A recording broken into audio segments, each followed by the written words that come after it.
นี้มาพบกันอีกแล้วเนาะกินคั่วพักพุ้งกับห่อหมกเดี๋ยวสอง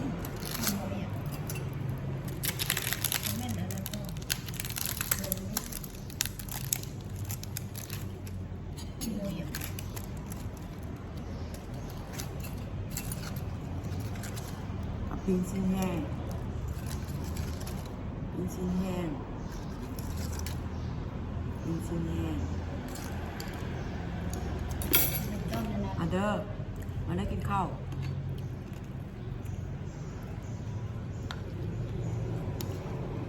กินไหม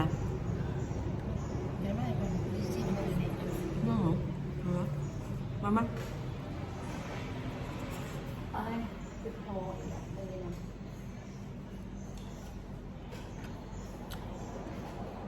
บ้องเหรอ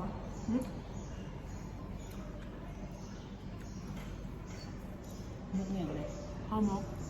ข้าวมกใส่ข้าวหวานข้าวกระวงมุ้งคือกันอย่าบอกกินละลายแจ้งกินละลายตรงนี้นี่จะจุ่มไว้ให้เด้อกินละมันไม่เท่านี้ยังไงอันเดียวมีอันเดียวซื้อมาอันเดียวกลัวคุณต่อย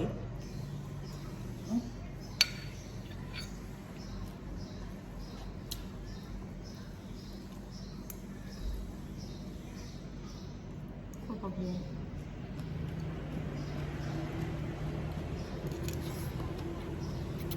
กระแส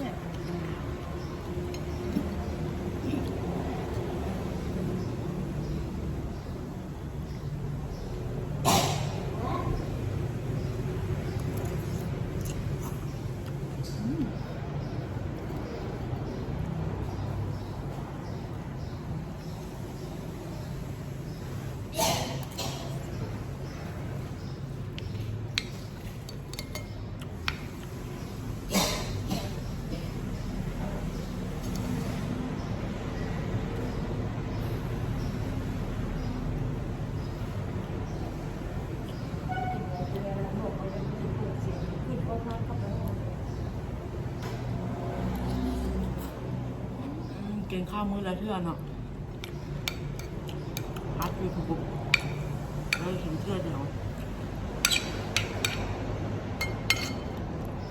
กลางคืนบ่ได้กินไปแล้วแต่ยังบ่จ้อย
งาม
อิ่มแล้ว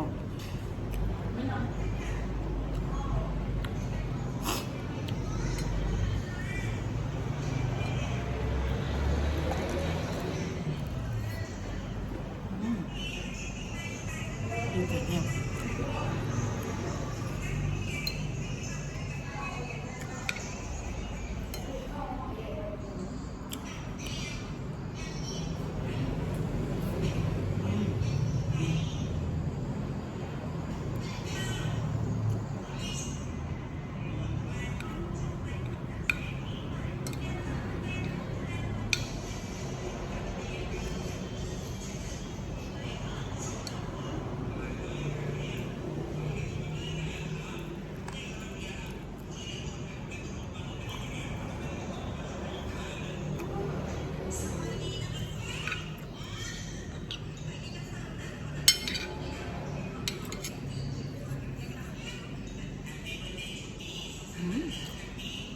กินข้าวหมด